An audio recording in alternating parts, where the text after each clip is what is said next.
foot speed disadvantage, but he managed to contain itong si Clint Escamis and force him into a miss. Overtime. De La Rama for 3. Ibang kumpiyansa na itong batang to. Well, after hitting that big shot, sino ba namang hindi magkakaroon ng kumpiyansa? Recto, that's an offensive foul by JC Recto. And that's back-to-back defensive stops coming dito kay Castor.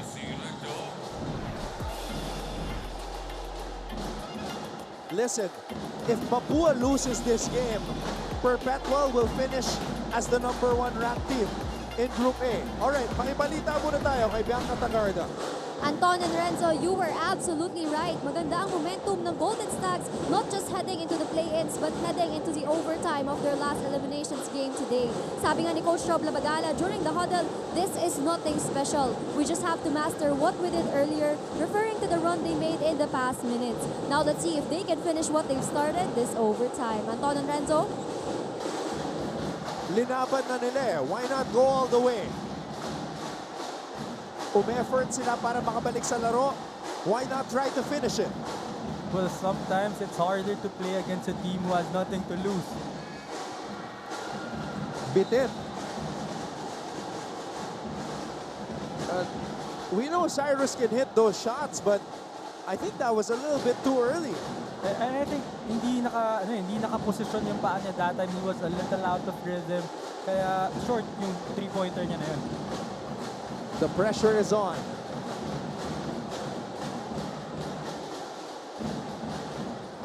Lumana. Gabat. 5 on the shot clock. Polo. Castor. Neil Castor gives the lead to the Golden Stags. Oh my God, we've been talking about JDR, we've been talking about Gabat, but what about Lumanag and Neil Castor? Doing it on defense first and then getting those big buckets for the San Sebastian Golden Stags. Cuenco. Escamis for the lead. Concepcion offensive rebound. Yam Concepcion. Now he made a living for Mapua with those offensive rebounds. But what recognition? Ano na eh? Broken play na eh. Napatalon na si Polo eh. And that was a bailout pass and a bailout shot by Castor. With 2 seconds left in the shot clock, so that's how big that shot was. But this is also big, Anton. Si Castor nakuha na yung 5th foul niya. So, yung San Sebastian will have to play this out. 3 minutes left without Neil Castor. Concepcion missing on the first free throw. This is his first time at the line. Risho didn't play much in this game, Renzo. Just 13 minutes. Well, the reason why is napakaganda ng nilalaro ni Castor and ni Nepasena eh. Even on defense, they were switching on Clint Escamis pero nako-contain nila. Risho. De La Rama.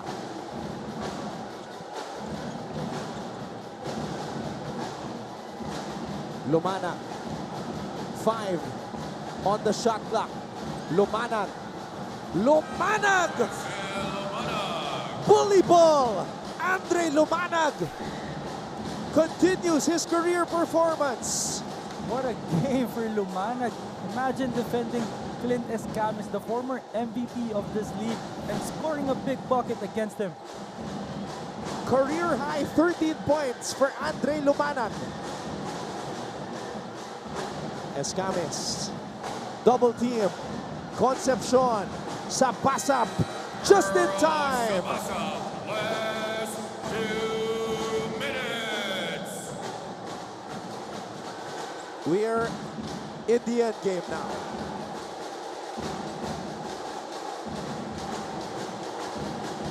Gabat gives it to De La Rama. He's been the hero for San Sebastian on multiple occasions.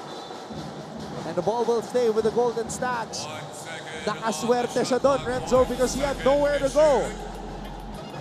And with 1 second left in the shot clock, as we see that great move by Lumanag, this has to be a tip in or an alley-oop for San Sebastian. Oh, a steal by Cuenco.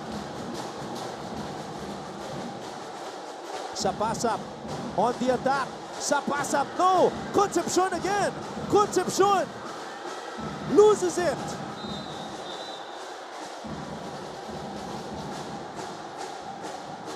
Mapua not yet in the penalty. Oh boy. Sapasap with a wild drive. And Yam Concepcion coming from the baseline. Kaya lang, naagawan siya ni Christian Richo.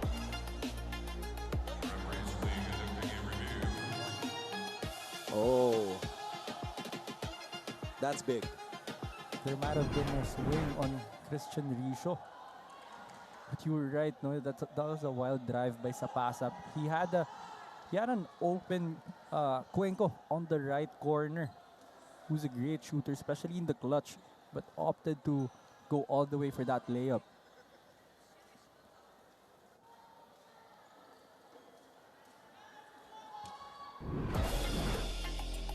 Watch the elbow of Christian Richo.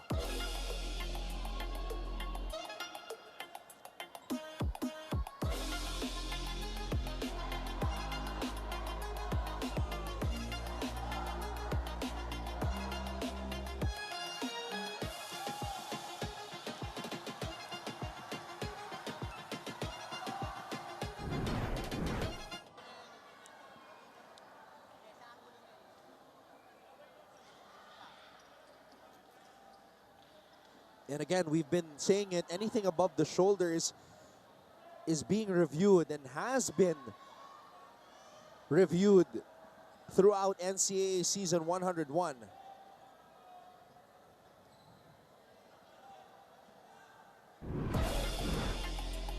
Ito, isa pa anggulo.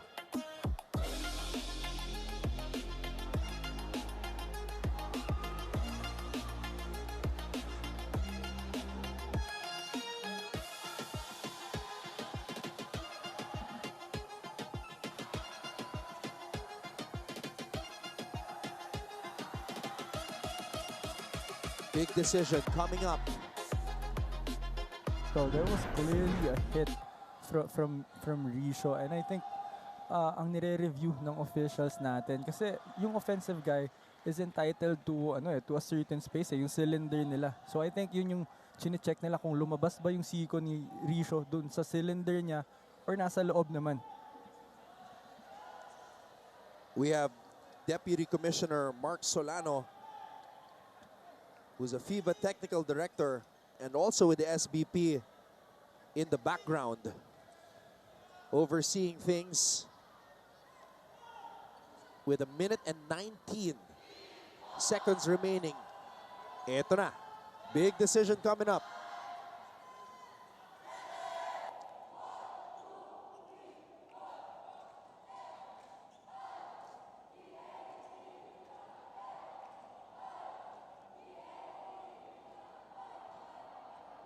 What a game. So earlier it was the foot of De La Rama. Now it's the elbow of Christian Richo.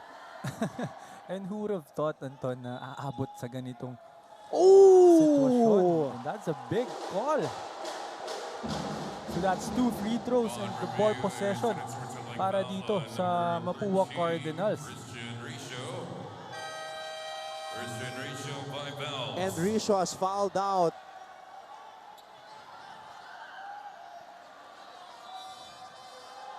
Wow.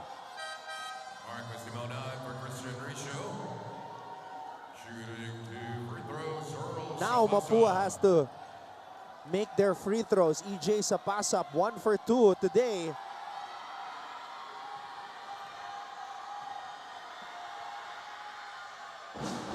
Good on the first. Richo has fouled out. Neil Castor has fouled out. Two big men from San Sebastian fouled out. And Sapasap gives Mapua back the lead.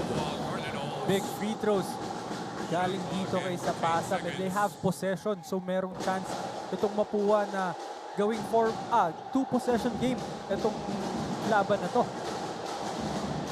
This game is far from over.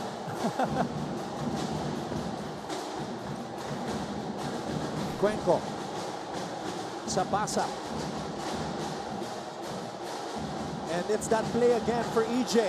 Sapasap breaking down his defender. What about Sapasap with that crossover, breaking the ankles of Polo Gabat and finishing that layup against a big guy from San Sebastian.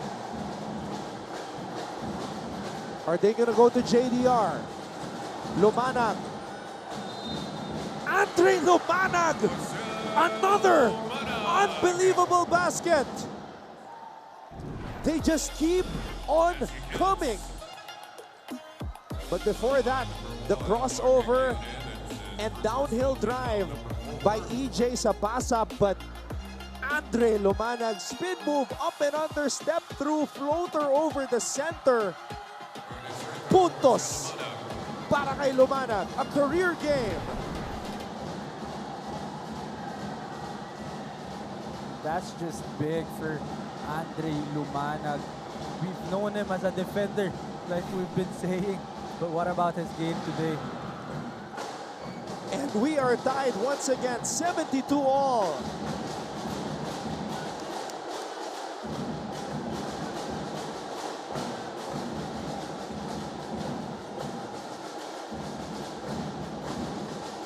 Cuenco. Sapasap. 6 on the shot clock. Sapasap. Concepcion for 3. Yam! Concepcion! What about Yam Concepcion? Not really his shot, pero libre, tinira, pumasok for Yam Concepcion. And Yam Concepcion talking to JDR. That was only his 3rd triple of the season. Lumanag, too strong. Nepasena with a miss. Cuenco with the rebound. Yam Concepcion. Holding foul to number 20, Marcus Dimona, penalty, that's his third. One of the most unlikely heroes to make it from beyond the arc. Again, this was just his 3rd triple of the season in 9 tries. But how about the recovery of Sapasap with that ball? He already fumbled that ball with the defense of De La Rama and Gabat, but still managed to locate itong si Yam Concepcion for that right corner 3-pointer. And Cyrus Cuenco with a chance to put this game on ice. Yam Concepcion with a kill shot.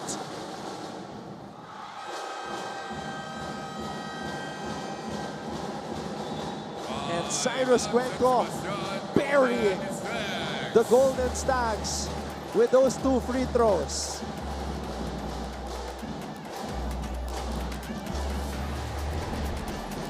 Again, kakasabi lang namin na kanina, this is the last game in the group stage for San Sebastian. Play-in na ang kanilang susunod na lalaruin. You're right. For San Sebastian, halos no bearing na ito eh. Ito na lang yung last game nila to finish the qualification round. They're getting ready for the play-in. So this is a good preparation for them. Of course, going into that play-in match na napaka-importante para sa kanila. This game, man, this game had everything.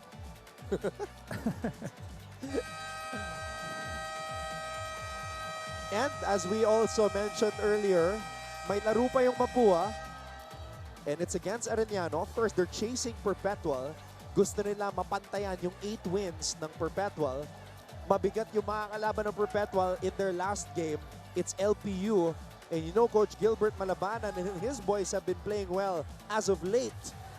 And that's a scary team to play against yung LPU talagang very unpredictable. And for Mapua, kaya nila kailangan itong panalo nito and yung next game nila against Arellano because they wanna get that number 1 spot because pag pumunta ka dun sa Group B, makikita mo kapag number 2 ka, it's either Letran or CSB or even JRU na nakakatakot din kalaban sa crossover. Mapua has finished the elimination round as the number 1 team in the past 2 seasons.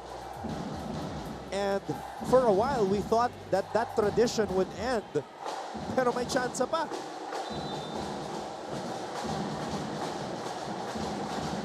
Just don't foul if you're Mapua.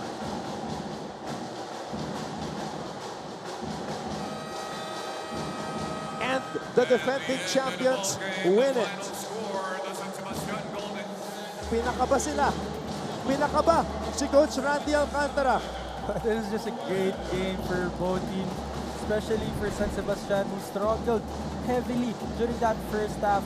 And what a way for Mapua to recover and to avoid that meltdown in the final part of that game. It was forced by San Sebastian into overtime. Pero yung Mapua nagpakita ng composure, nagpakita ng veteran presence nila sa loob. That's why they were still able to secure the win.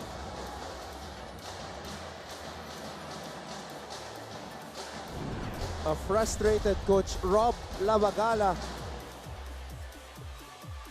following the referees. We hope cooler heads will prevail here as Mapua wins it over San Sebastian.